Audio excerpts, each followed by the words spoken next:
Todd Owen, Michael Ray, George Bissett Jr., Kevin Cormier, and Ryan Waterman scored victories last Friday. But who else deserves a shout for a good night's effort? Find out on this edition of Stories You Missed. We start in the SK Modifieds, where George Bissett Jr. impressed in his debut. Driving the River Edge Cottages and RV Park 79, Bissett worked his way through the front half of the field during the Napa SK 5K. And with the help of a late restart, the Danbury native was able to claim a podium finish, scoring third place.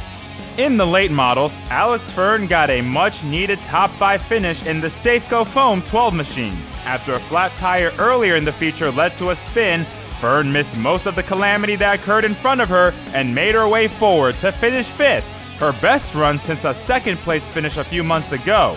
Friday was made more impressive by having to go from the back to get 5th.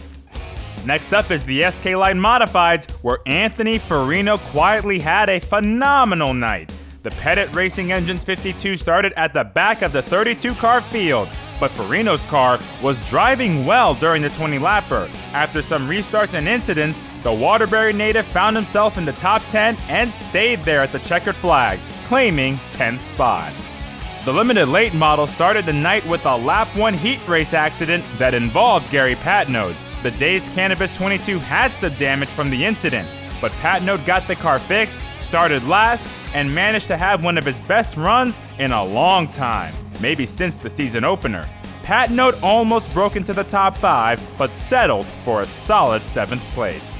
And in the street stocks, Jason Raymond claimed his best finish as of yet with a 5th place result in the 20-lap race.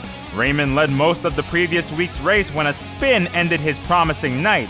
This time around, the Tile Chief Floor and Wall Coverings 49 remained consistent and out of trouble, resulting in the top 5.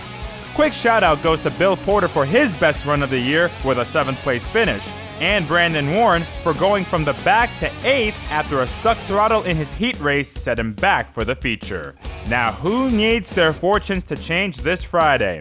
I'll give it to the Shark, Bob Charland in the SK Lights. The Wicked Power Sports 1 team was hoping to build off a strong campaign in 2022 when he was 5th in points, but it has just not panned that way. Charland has had weeks where he has struggled to get into the top 10, but in the last 2 races, the Stafford native has been involved in big pileups not of his own doing, resulting in finishes of 33rd and 28th. Charland now sits 16th in the standings, and they just hope to keep the car in one piece and have a strong end to 2023. Our 5 weekly divisions are back in action this Friday, August 11th, as we are now less than 2 months away from the season finale. See how the stories unfold by getting your tickets for the race or watching it online on Flow Racing. We'll see you at the track.